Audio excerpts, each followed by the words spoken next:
So if you picked up New Look 6712 during the Hobby Lobby sale, or if you just happen to have this one lying around in your stash, I'm going to show you how to hack it into a cute two-piece set. Now, in today's video, we're going to be working on the shorts. I also have the video out for the matching top. So if you haven't had a chance to watch that one just yet, I'll leave a link for it in the description box below and at the end of this video. But for now, let's get on to the shorts hack. You're going to need pattern piece number 7, the front, pattern piece number 8, the back, pattern piece number 9, the front facing, and pattern piece number 10, the back facing. You're going to decide how long you want to make your shorts. Now for this tutorial, I'm going to mark down from the crotch line at 4 and 5 inches along the inseam. So I've already pre-made my 2 markings, and I'll be extending all 3 of those lines to the width of the pattern. So from inseam to side seam, and just making sure my lines stay parallel. Now, keep in mind, you don't have to go this short if you do decide to do this hack. When it's all said and done, my inseam will come out to be about 3 and 5/8 inches on these. So these are going to be super short. And I'm just using whole numbers for the sake of the tutorial. But if you go to do this hack, just decide on what length you're most comfortable with. And then you'll add 5/8 of an inch to it. And you're going to do that to account for the 5/8 of an inch you take away when you sew them together. For example, if you want your shorts to have a 6-inch inseam, you would make your lines down at 6 and 5/8 of an inch, and then 7 and 5/8 for your hem, if you want your hem to be an inch long. But for this tutorial, I'm marking down the 4 inches down from the crotch and the 5 inches down to account for the hem. So go ahead and make this modification on your front piece and then repeat it again on the back piece. The back piece will be a little bit easier to mark only because the crotch line is already pre-marked the full width of the pant pattern for this particular pattern. So that's one less step that you have to do. And I should mention, I normally trace out my patterns before I do any type of hack. So don't be like me. Trace your pattern out if you can on the tracing paper and leave room on the sides if you're doing any type of pants. I'm going to show you why in just a moment here. I promise you won't laugh at me though. Now, once you have your lines marked, we're not going to leave it like this because I don't know if you know, but if you do, your side seams are definitely going to be off. So we're going to do a step called truing. So basically all that means is that we're just going to align both the inseam and the side seam. So you're going to take your back piece, flip it over and put it on top of your front piece, match up the dots at the inseam. And if you kind of pivot it over, you'll see your lines should match up. And we're going to take it over to the side seam. Now I'm lining it up by the notch here on the side seam and pivoting it over just a bit. And when I do that, you can see that those lines are off. So we're going to fix that now. So between the front on the bottom and the back on top, they're off about roughly 1/2 of an inch. So we're going to split that difference in half. So we're going to take off 1/4 of an inch from both the front and the back pieces and meet in the middle. So I'm taking a marker and I'm making a mark on both my back and my front piece there at that 1/4 of an inch where they meet in the middle. Next, I'm going to blend a line back from that mark. So from where I made my little orange dot, I'm going to blend the line back in toward the one toward the inseam. We're working with our back piece. I'm going to show you that again on the front piece. So flipping that back piece up out of the way. And here on the front piece, just start where you made that little dot and blend it back up into the line going toward the inseam. Line it back up at the notch and then walk the pattern down till they meet, just to double check that your seams are matching. That wasn't so bad, was it? Now at this point, go ahead and draw your line in for your hem. So I'm going to take a green pencil and do that just to indicate the difference. And at that spot where we made the change, I'm just going to make a dashed line following along the curve of that orange line. And repeat that on your back piece.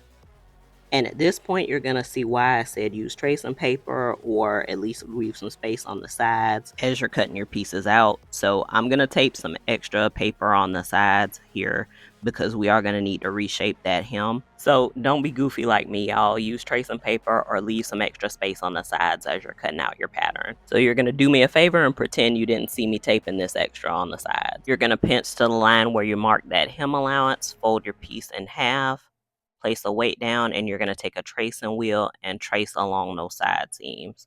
And I'll zoom up closer, you can see.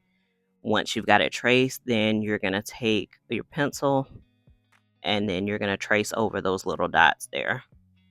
And I'm going to mark it with a marker just so that way it's easier to see. And then carry that edge line over. And blend out that line just a little bit at the top here, just so that way it's not a harsh point. And you're going to repeat that for both the inseam and the side seam on both your front and your back pattern piece. Once you've got that done, you're good to go to cut it out. And just in case if you're wondering why I've got all the sizes cut here, I am going to cut the 18 when I actually cut it from the fabric. I do this whenever I'm cutting my patterns out, just so that way I have all the sizes in case I need to make any changes in the future. And because I didn't trace this pattern out, I am going to save these leg pieces for later. Alright, now that we got these mods finished, let's go ahead and cut out the fabric. For pattern piece number 7, you're going to cut out 2 in fabric. Pattern piece number 8, you're going to also cut out 2 in your fabric. From pattern piece number 9, you're going to cut 1 piece of fabric and 1 piece of interfacing on the fold. And pattern piece number 10, 1 piece of fabric on the fold and 1 piece of interfacing on the fold. And make sure you transfer all your markings and all your notches on your pattern pieces. You're going to go ahead and close up your darts from the wrong side, starting with the front pieces, and you can go ahead and knock that out on the back pieces as well. Once you've sewn your darts on the front and the back pieces, take them over to your ironing board and press them toward the center front for the front pieces and the center back for the back pieces. I'm going to mark my notches with tailor's chalk right now because I am going to go over to my serger and serge the edges of the inseam and the side seam on both of my pieces, or each of my pieces I should say. So if you have a serger, go ahead and serge the edges now, and if not, you can zigzag them. I marked an X on the left leg of the front piece just as a reminder of where my zipper is going to go. You'll see why in just a moment. So go ahead and grab your back piece and match it right sides together with your front. Match up the edges and the notches, pin that in place. You're also going to match up the inseam and the crotch, pin that all the way down, and then you're going to sew on the X line all the way down to the edge at 5/8 of an inch, and on the crotch line at 5/8 of an inch.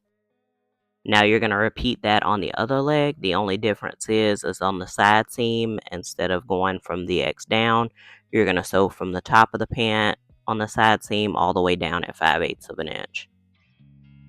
Once you have your side seam and your inseam stitched down on both legs, then you're going to take it over to your ironing board and press open your inseam and press open your side seam. Once you have your seams pressed open, you're going to turn one of your pieces inside out, so that way it's on the right side, and then you're going to insert it down into the leg of the one that is still wrong side facing up. So I've got my one leg that's turned with the wrong sides out and the other with the right side out. So I'm going to place that leg down inside of the other, and I'm going to match up my seams. I'm going to match up those 2 seams at the center, and then I'm going to pin that in place.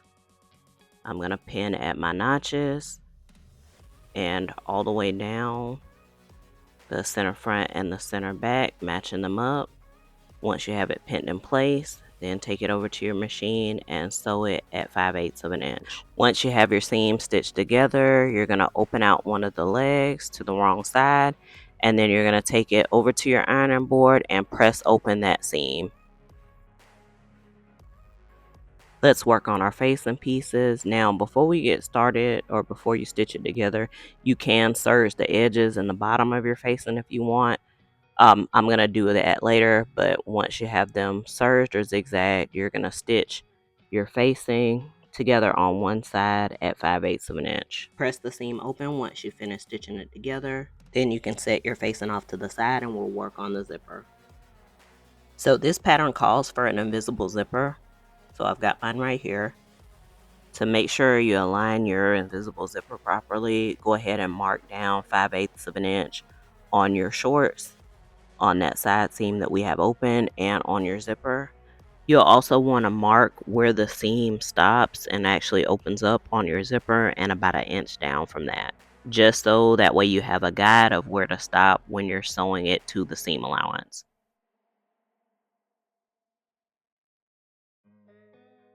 You're going to open your zipper up and go ahead and pin it in place with the teeth facing up and matching your markings all the way down your seam.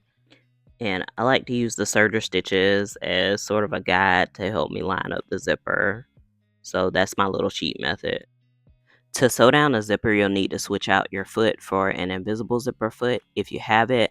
Now, it can be done without the invisible zipper foot. Trust me, I've done it before, but I can tell you, having that invisible zipper foot makes life so much easier. Now, once you have your zipper installed, you're going to go ahead and grab your facing and you're going to match it right sides together and pin it in place. Make sure you're matching up all your notches, center front, center back. And once you have your facing pinned in place, you're going to stitch it to your shorts at 5/8 of an inch. So take it over to your machine and sew that now.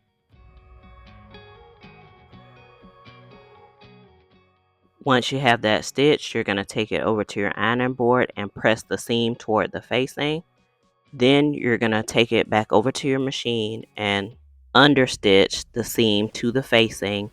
Once you're finished with that, you can trim that seam down anywhere between 1/8 or 1/4 of an inch. Once you finish understitching, then flip your facing, match your side seam of your shorts right sides together, then stitch it down at 1/2 of an inch and repeat this for both sides. Once you finish that up, then go ahead and flip the facing all the way around to the inside. Trim down your seam to anywhere between 1/8 and 1/4 of an inch. Then take it over to the ironing board and give the waistline a press. And I'm just curious to know how many of you all picked up the new look patterns during the Hobby Lobby sale. I got a couple, but I didn't go too crazy, but let me know what you found. Once you have it pressed, go ahead and close up your zipper.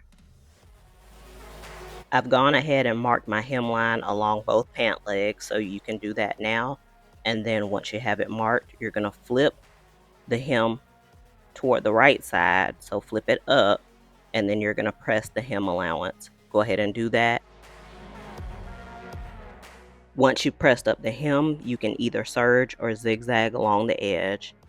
And for the scallops, I'm using a template that I found off Pinterest. These scallops measure about 2 5/8 inch, so I'm going to line it up with my side seam, pin it in place, and then I'm going to take a tailor's chalk and then trace those scallops all the way around the leg. And then when you've reached the end of the template, you're just going to lift it up, line it up, repin it in place, and then trace all the way around the leg, and repeat this for the other leg as well. Once you finish tracing out your scallops, then you're going to pin the hem to the leg hole all the way around. Then take it over to your machine and then you're going to stitch following those tracing lines, and then make sure you're pivoting your needle at the corners and stitching all the way around those curves, and then repeat this for the other leg. And be sure to take your time during this step. Once you have the scallop sewn in place, you're going to clip into the corners and you're going to trim this seam down, or trim it as close to the seam as possible. So make sure you're clipping to but not through the seam. So just try to get it as close as possible as you can.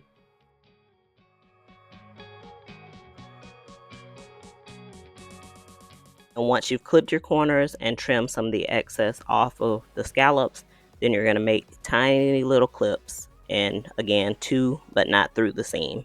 And this step also may be a little tedious, but take your time on this one as well. Now once you've done all that, here's where the party starts. So you're going to flip your scallops to the outside, and while you're flipping them, you're going to smooth them out. Now, I'm using my fingers initially to flip them out, but if you have a pointer tool with a rounded off edge or any other tool in your sewing area with a rounded off end, you can use that to shape them. Then once you have them flipped out, take them over to your ironing board and press them down. You can also shape the scallops and press them simultaneously at the ironing board for a better outcome. And that's a wrap, my lovelies. Sassy shorts with shapely scallops. Do me a favor, say that 3 times fast, and if you haven't had a chance to watch my video with the hack on the matching top, you can watch that one next right here. And if you want to brush up on your sketch skills, you can watch this video instead. Thank you so much for watching, and until next time, y'all, keep sketching, keep sewing, and keep the momentum going. Take care.